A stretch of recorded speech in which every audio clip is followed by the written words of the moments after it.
E quando a vida inteira você teve a impressão que viveu sempre em um campo de batalha e foi ferida, mas mesmo assim você continua em pé? Então, essa em partes sou eu. E eu quero falar sobre isso hoje, porque muitos de nós, ao longo da nossa caminhada, nós vamos ser feridos, nós vamos ser criticados, nós vamos ser traídos. Na minha infância, obviamente, que eu fui ferida por algum excesso, por alguma ausência. Na minha adolescência, eu fui criticada por pessoas que eu nem lembro mais quem são, nem onde estão na escola, e algumas pessoas da minha família. E na fase adulta, é natural que em alguns momentos nós nos sintamos perseguidos.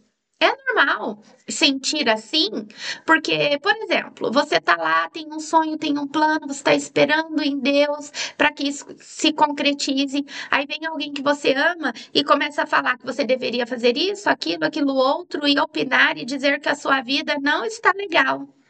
E ouvir isso dá uma sensação ruim e também nos traz a ideia de que estamos sendo afrontados e perseguidos, não é? Eu escuto isso em algumas áreas específicas da minha vida, mas eu aprendi a lidar com isso e é sobre isso que eu vou compartilhar com você aqui nesse vídeo. Ah, eu lembro que teve uma época na minha assim, juventude já, eu já tinha uns 19 anos, 19 até uns 24 ali mais ou menos. Eu tinha pessoas religiosas que eu confiava bastante perto de mim. E essas pessoas serviam assim como mentores, sabe? E depois, mais velha, depois dos 30, algumas coisas foram acontecendo na minha vida e eu procurei a ajuda dessas pessoas e me surpreendi com a resposta.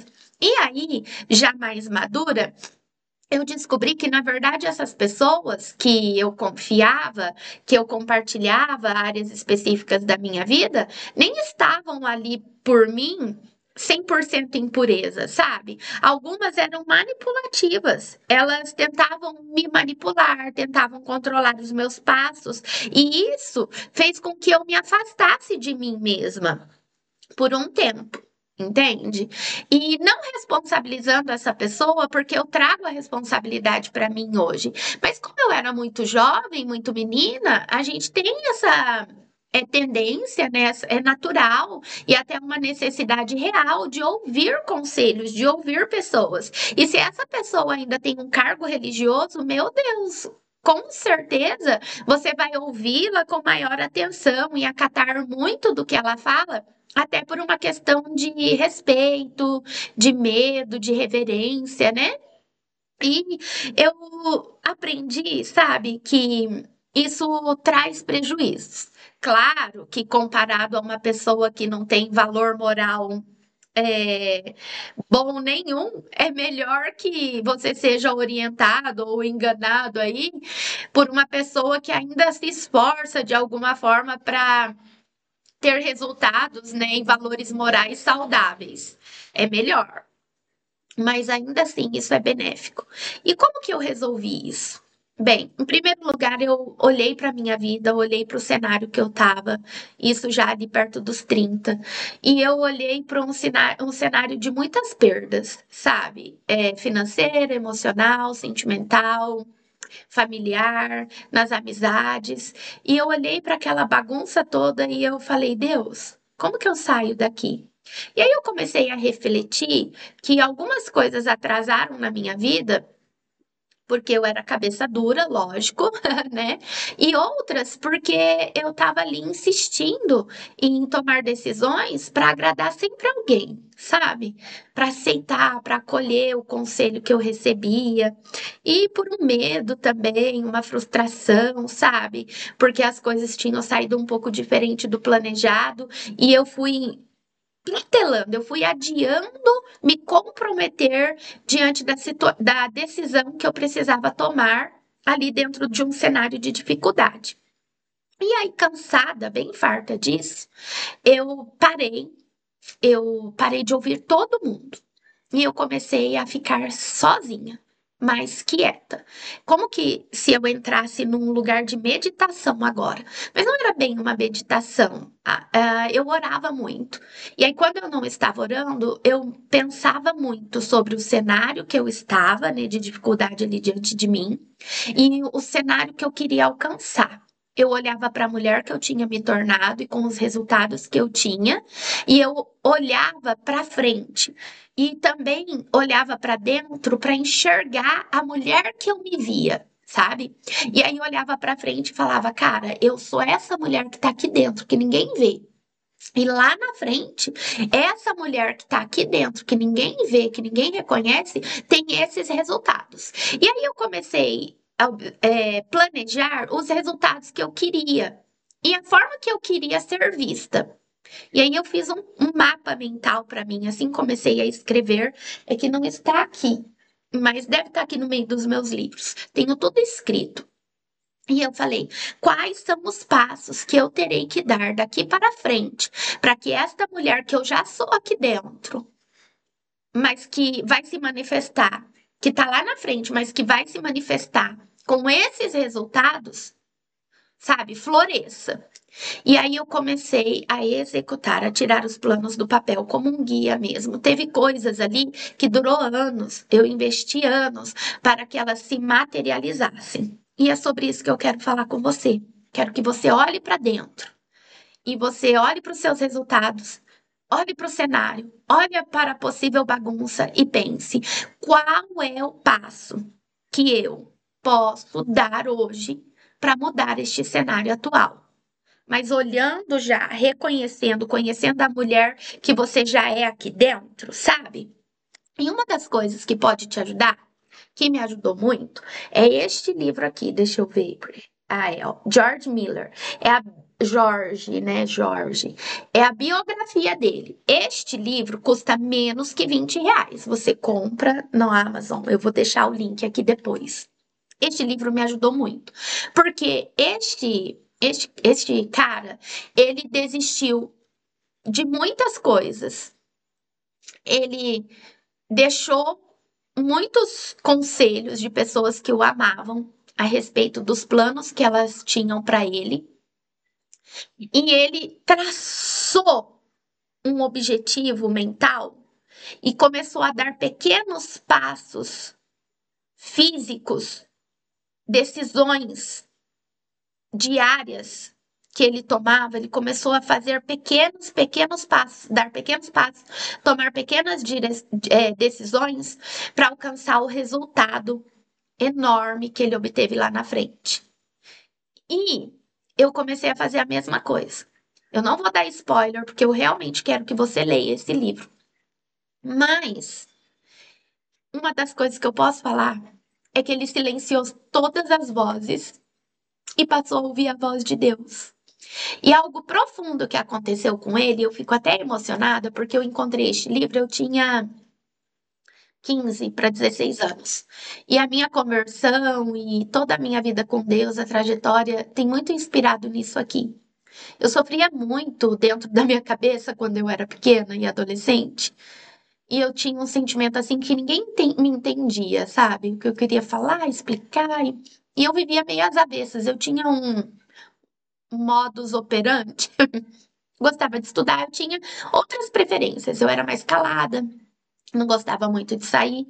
E as minhas amigas da idade, da época, elas, sabe, estavam descobrindo o mundo, balada, gostavam de se arrumar, mostrar o corpo, e eu nunca tive isso como opção, como possibilidade.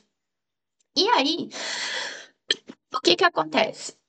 Esse cara, ele silencia todas as vozes e tudo que ele precisa, ele passa a falar com Deus primeiro. Então, ele abre um orfanato e ele tá lá com 100 crianças e as crianças não tinham comida. Ia dar o horário delas acordarem e ele precisava servir o café da manhã. Então, ele falava com Deus, passava a madrugada na oração, se trancava no quarto, orava, falava para Deus quantas crianças, quanto de comida ele precisava para aquele dia. E Deus sempre proveu. E ele é um dos missionários que mais juntou dinheiro, assim, por doação. Aí o livro conta toda a história. Então, quero deixar como sugestão. Ele colocou Deus no centro, silenciou todas as vozes, colocou Deus no centro. Eu fiz isso por muito tempo na minha vida, mas aí depois eu me perdi, porque eu entrei com os muitos conselhos, né? Porque a gente é carente, a gente precisa de pessoa perto, conversando, aconselhando. E aí, depois que eu me perdi, que eu voltei e falei, cara, eu vou colocar Deus em primeiro lugar, eu também errei muito, tá? Porque daí eu fui fazer as coisas na minha vontade e eu fazia coisas que eu não deveria fazer, que hoje eu me arrependo. Mas eu fiz. Era o meu nível de consciência para a época, né? E no caminho, assim, eu precisei, de muita gestão emocional. Uma dor muito grande foi a perda do meu pai. Num momento de muita dor da minha vida, muito crítico, meu pai faleceu. Eu fiquei muito revoltada com Deus, porque eu achei que eu já tinha tanto problema que eu não precisava do meu pai falecendo no meio do meu caos. E isso aconteceu. Então, eu fiquei muito triste, sabe? Mas, mesmo com toda a tristeza, tem uma coisa muito interessante que aconteceu, que eu me recusei a me tornar vítima da situação, vítima diante das perdas. Eu não me permitia cultivar o rancor, cultivar a raiva. Eu não deixava o meu coração se tornar peludo, sabe? Que é igual o título do livro infantil que eu escrevi. Eu cheguei num ponto assim que eu estava tão sozinha e tão desesperada que era só eu e Deus, Deus e eu. E foi a melhor coisa que me aconteceu, porque eu comecei a me ocupar com a missão de me reconstruir, de me tornar a mulher que eu queria ser e de cuidar de todos os meus compromissos, de todas as responsabilidades que eu tinha na minha agenda. E o resultado de todas essas idas e vindas, altos e baixos e escolhas erradas e reposicionamento, me tornou a mulher que hoje eu sou. E eu tenho excelentes resultados. E não porque que tudo deu certo depois de um tempo, mas eu estou aqui para te dizer que eu não desisti de continuar. Mesmo quando estava tudo de ponta cabeça, mesmo quando a vida estava sem graça, quando eu não tinha certeza de nada, eu não desisti de continuar, sabe? Eu não desisti quando eu não tinha forças, eu escolhi crescer, eu escolhi me curar, porque eu não tinha quem ia vir me resgatar daquele mundo perdido e difícil. Eu não tinha. Sabe, eu precisava eu fazer alguma coisa. Então, eu juntei força em Deus e me organizei e fiz o que precisava ser feito. E o silêncio, a meditação e a oração trouxe para mim algo muito, muito, muito interessante. Me resgatou a minha essência. Me resgatou a essência de quem eu era, a essência de quem eu acreditava que Deus tinha me chamado para ser, e a essência da mulher ferida que precisava ser curada para alcançar os resultados que tanto sonhava. Foi o silêncio que me trouxe isso. Foi a vida diária de oração.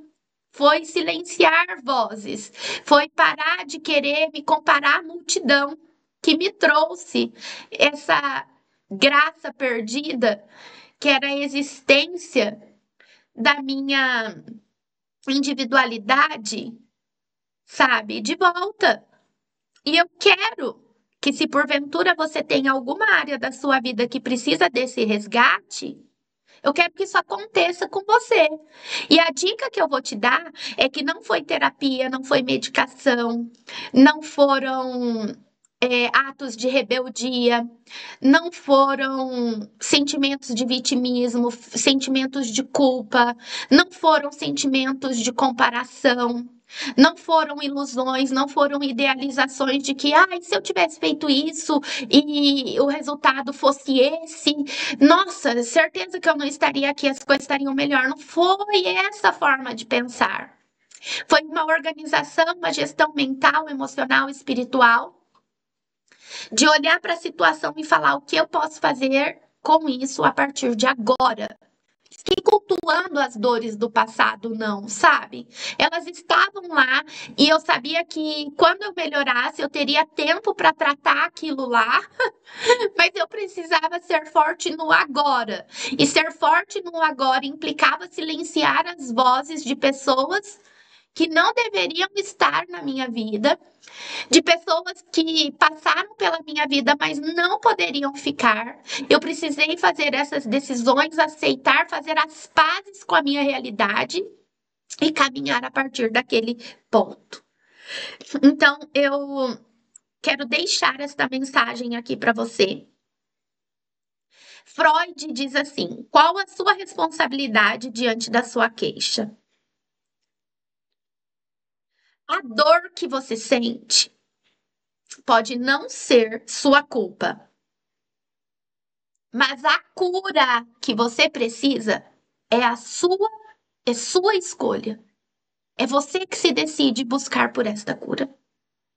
Como? Tô sozinha, tô fracassada, tô falida, não tenho ninguém. Você não precisa de ninguém.